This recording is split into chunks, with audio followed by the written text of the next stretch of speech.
Hafide, everybody watching us all over the world on Facebook and YouTube. I'm Jason Salas, and thank you so much for joining us for KUM News Extra. Whenever we have Jenna Blas and Joe Blas in studio, that means either one of two things. Either it's a rockin' Blas family reunion, or we're having some sort of exercise, which means that we on Guam can be safe from our friends that wear the uniform. Now, ladies, Hafide to both of you. Hafide. I'm assuming we're going to go with the latter, seeing as how you brought that wonderful sign and everything like that. But the Blas family does throw really, really awesome parties. Absolutely. You know we throw good parties. Yeah, best Kelly Gwyn I've ever had was at a Blas family party. So there you go. Yeah, thank you for your family for making that. But more important to the safety of the island right now is an exercise you guys haven't got coming up, Vigilant Guard. I can't even say that. Yes, Vigilant Guard 2020, and it's Northern Command sponsored in conjunction with the National Guard Bureau. And they do an exercise. Here on Guam, the last one was in 2008. So almost every 10 years in every state and territory, they will do this Vigilant Guard exercise. Now I'm thinking because it's every 10 years and the fact that we've got, you know, someone from government of Guam and then someone from the our friends in the military and everything like that, it's a coordinated effort. There's a lot of communication involved. The logistics are nuts and everything like that. So what particularly, Jenna, do you guys train on? Sure. So from the government of Guam side, we were working closely with our partners. Planning was in place for this exercise way back earlier this year and even throughout last year as well. So from the government of Guam, we have participants that are going to be playing in the Emergency Operations Center. That's at Guam Homeland Security and Civil Defense.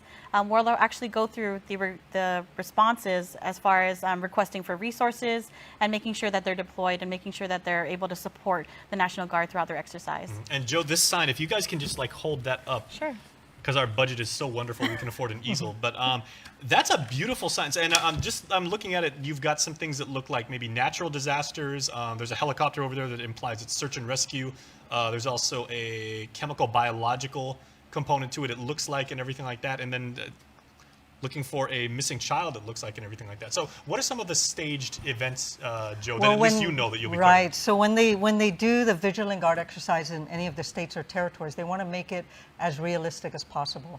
I think I was mentioning earlier, the last one they did in the States had to do with a tornado. Well, obviously we don't have tornadoes here, so they said, what is the worst possible scenario they can think of? A super typhoon, right. So we're basing it on similar situations like what happened in Typhoon Pongsonghua. So it's going to be a super typhoon, and then a lot of things that happen based on the super typhoon: explosions, chemical spills, search and rescue, you know, and every time somebody calls into the 911 center, based on what they need, then they'll call for backup, which is the National Guard. And I would dare say no one knows this better than our friend Jenna way over there on the other side of the couch. Jenna, because we've worked together for so many times on this, and when we have a situation like that, your agency is chiefly responsible for making sure you open up the hospital, shut down the airport, shut down the Port Authority of Guam. I mean, there's a laundry list of things you have to do. Right. So in a particular sequence, too. Right. So for this exercise, you know, we're really grateful to our partners with the National Weather Service.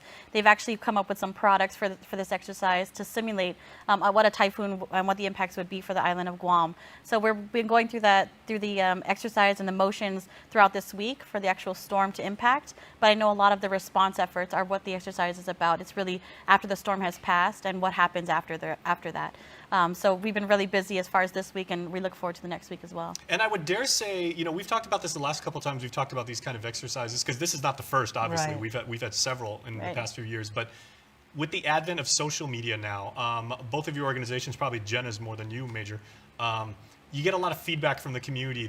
You get this overwhelming surge, you know, for lack of a better term, of there's a down power line in my place. There's a car upside down. You know, I can't find my uncle. I'm hearing from my friends, do we have school tomorrow and everything like that. So are you incorporating like some public feedback and figuring out how to kind of separate, you know, the hearsay and, you know, and the rumors and everything like that from what's actually going on around? I think every time there is an exercise, any of that's going to happen, because when you hear sirens and horns and helicopters and just a lot of activity, the community, if they're not aware of what's going on, they're going to call 911. And if it's not an exercise, then we know it's a real-world event that we have to respond to. But if it is the exercise, you can calm the public and say, you know, it's an exercise. We're practicing how we respond.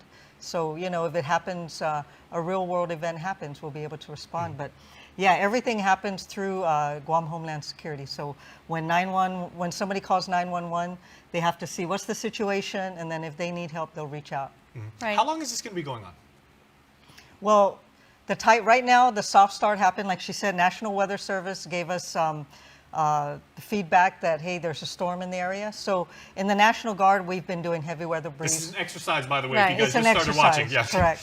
It's an exercise, so we've been setting up our task forces just like we would do normally in the Guard. We would start prepping all our equipment, all our facilities to be able to respond. Last night we did what we called a bronze alert, and we started notifying all our members, hey, be alert, be ready after the storm passes, you know, be attentive to your phones or your radios, and because you might be called in. So we've been doing that. The storm happens through the weekend, the simulated storm. And then all the incidences that we'll be responding to happens next week. Okay, Jenna, is there anything that the public at large should know about? Like if they see, you know, heavy equipment flying down the street, course, yeah. sirens blazing. So there's definitely going to be heightened emergency response activity. You can anticipate hearing maybe some loud explosions. We won't name exactly where or what time. Again, the players are going to be going through the motions as if it's a real world scenario. But you can expect some helicopters to be seen throughout the week, as well as some heightened military response efforts throughout the roadways. So definitely just seeing a lot of that heightened emergency responders. It's really just an effort for them to practice their procedures as they normally would. And we've covered actually both of your organizations, and all the men and women that work on this take this very, very seriously. I mean, they are true professionals. Both real world or exercises, our players, they're just incredible. They treat everything like it's the real deal. Absolutely. No matter what. Okay, so thank you very much. We look You're forward to very covering welcome. this. Thank you. All right, please stay tuned. We're back after this.